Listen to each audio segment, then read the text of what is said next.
Yeah. That was the one I really loved. And also, I loved all Roald Dahl's books. I was really heavily into them. And Lion, the Witch and the Wardrobe. I mean, probably most of the things that other kids were reading at that time. I also loved, I was a big Doctor Who fan, so I used to read the novelizations as well. Because this was before videos and DVDs and YouTube, so if you'd missed an episode, you could always read the novel. It's amazing to think about now, but... Absolutely, it's funny, I was carrying out a camper the other day and I found Mog the Forgetful Cat, which was something that my children loved. And, you know, Meg and Mog and all of those, which was... Those little things really do kind of make you smile. When did you write your first children's book? It must have been about 3 years ago, 3 or 4 years ago. Yes, I just had an idea for a story, which was, you know, what would happen if a boy went to school dressed as a girl. And I thought, well, it's a story about a child, so maybe I should write it as a children's book. And I did that, and amazingly, Quentin Blake, who's the legendary illustrator of the Roald Dahl books, he agreed to illustrate it, and it was a success, and I was asked to write more. And my second book is called Mr. Stink, and that's the one that's been turned into a musical. Absolutely, which is fantastic, and it's coming across to the Eastern Counties and starting off, I know in London, but then coming straight to Cambridge, which we're all excited about over here. But where did the inspiration come from, Mr. Stink? Because, you know, there are people within your childhood or people that you meet and you just think, oh, and those kind of ideas bounce about. And you are so busy because you've got so much going on in your head at the same time. Well, at the time I wrote the book, I was actually doing a Harold Pinter play called No Man's Land with Sir Michael Gambon. And Sir Michael Gambon does not in any way smell, but he's a very funny and quite magical character. Yeah. In a way, he's incredibly charming. And every day we worked together, he brought a smile to my face. And I think I had his voice in my head when I was writing the book, you know, because I think especially as an actor writing a book, you know, I mean, I don't know how other authors do it, but I definitely like to sort of act out scenes and stuff like that. And I was definitely thinking of Sir Michael. And he's very, very eccentric. You know, he'd turn up one night at the theatre and he'd go, look at this. And in his coat he'd have two 17th century pistols. Yeah, you go. He can walk around with them. And, you know, because he collects old guns. So he was like brilliantly eccentric, and I think he partly inspired the story, yeah. But there's also a certain amount of friendship, isn't there, within the story of Mr. Stink? Yes, it's about an unusual friendship. A little girl who takes the time to stop and talk to this tramp that she's seen every day, and she wants to help him, and she invites him to live in her family's garden shed without telling her mum and dad. And that's really the sort of starting point for the story. Turning it over, I mean, you know, it's fantastic as a storybook as well, and it's going to inspire children wherever to be truthful about if somebody's got body odor, no doubt. But what about, you know, it's now coming out into a theatre. How much involvement have you had in overseeing a storybook onto the stage?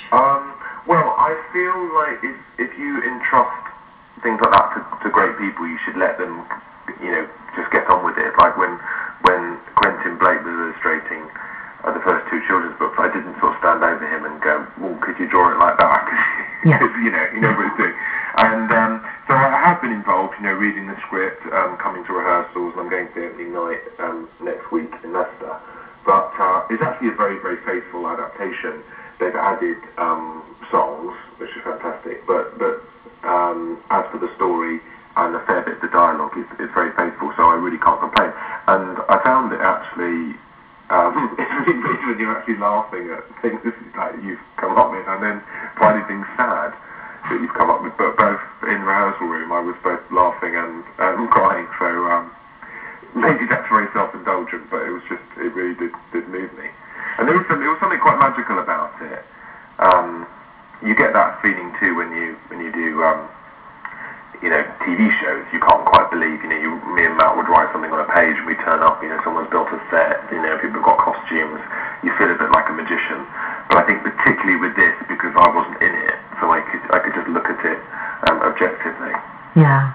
It's so exciting for you because there you really are on the other side of the book cover, if you like, aren't you? Yeah, I really wasn't expecting it, and it was just, you know, I was approached Most Great Theatre Company, who'd done a lot of children's novels on stage, like The Gruffalo and stuff, and I knew they had a great track record, and I saw some of their work, and I was really impressed. So I was really honoured anyone asked. And the great thing is, when something like that happens, obviously it gives the book kind of more life, makes more people aware of it, and that's the nice thing I found about books, is they tend to hang around a bit longer.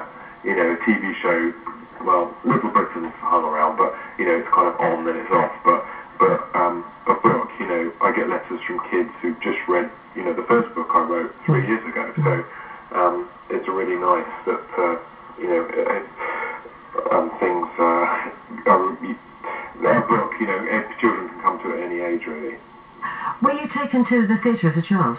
I was, yeah. I was lucky. At first, my mum and dad used to just take my sister because I thought I wasn't interested. Yeah. And I missed Yul Brynner in The King and I. No. Which she went to see. I can't believe it now. No. Because, of course, he must have been doing it in London in the 70s, and they got his autograph afterwards.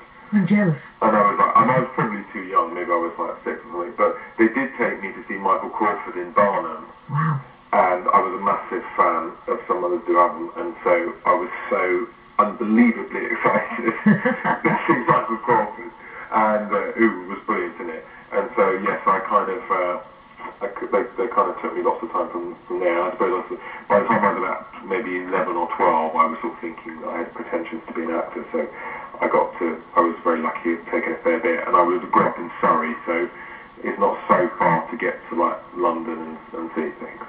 Yeah. And you've done that, you've become an actor and a writer and a comedian, now a children's author as well, and you're a super duper swimmer because you've raised up story like that, so you've done all kinds of things. What age group is the story targeted at, to come to the theatre, because it's a real family thing? Yeah, the book is aimed at 8 to 12-year-olds, but I often think of the parents who might be reading the story to their kids, so I try to put in things that they'll find funny too. Yeah. And it's the same with things like you go and see something Toy Story 3, there must be a hell of a lot of jokes that go over the heads of the kids. But I'd say it's a family show. It's actually, there's some quite satirical things in it.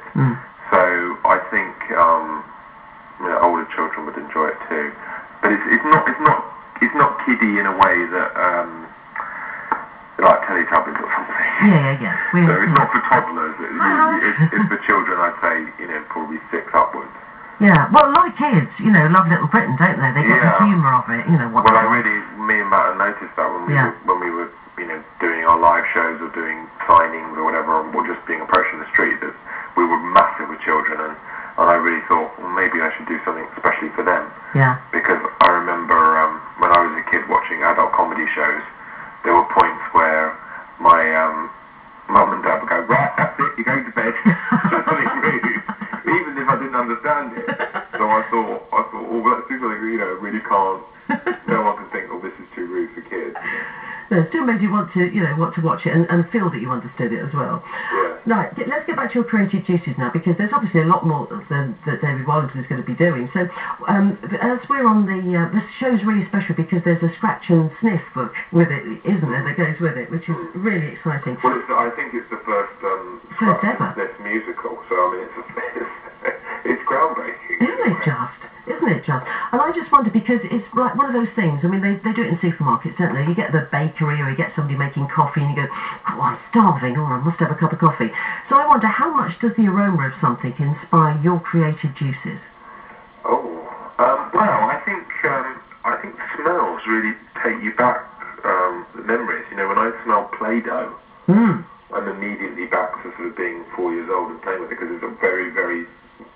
Well, it's a kind of delicious, quite sweet smell. Wasn't it just? So I think it really sparks memories. I'm not sure I necessarily smell something, I smell bacon. I think I must write a story about bacon. I have to ask questions. But it definitely, I think it definitely stirs memories. Yeah. I think much more than one might think, and especially when they're really specific smells. Yeah. It just smells like, I don't know, the smell of like wet leaves in a wood. Yeah. That's the sort of thing, as a child, you go off and play in the woods or something, and you smell it as an adult, you go, oh yeah, amazing feeling of being sort of 8 and being lost in the woods for a minute, and how exciting that was. So what about the other books then? Could they transfer into a snatch and scriff? They could transfer into $200 million Hollywood blockbusters. With any luck. Yeah, we've said it here now, and that's it. Well, I suppose so. It's possible. I think Mr. Stink was a good choice because it's quite an intimate story in a way, because it's based around, you know, two main characters, Chloe and Mr. Stink, and you know, it's not on the book is not on a huge scale. There are some moments where it kind of, the story really opens up, but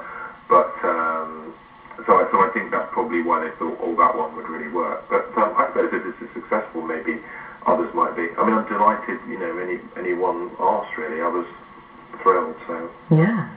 Well, it's wonderful because it's coming to 4 venues in the east of England, which is Cambridge Arts Theatre, also Aylesbury Waterside Theatre, Southend Palace Theatre and Norwich Theatre Royal, as well as up and down the country and here, there and everywhere. It'd be interesting to see what the different regions feel about it, won't it? Yeah, well, we did a Little Britain tour and we noticed people would sort of laugh at different things. And, so yes, I imagine there will be a bit of a different response where we go. But no, I'm really, really thrilled that it's happening, and especially touring for 6 months, which I was very surprised about. When I met the actors, I felt quite sorry for them. I didn't say we now have 6 months, but those seem happy enough. So. I'm sure they are. I'm very honoured as well. So what about you then for the near future? Once you've got over your major premiere and all this success, are you going to be doing anything new? I'm doing a comedy panel show for Sky TV called Wall of Fame, which starts in mid-June and runs for 8 weeks.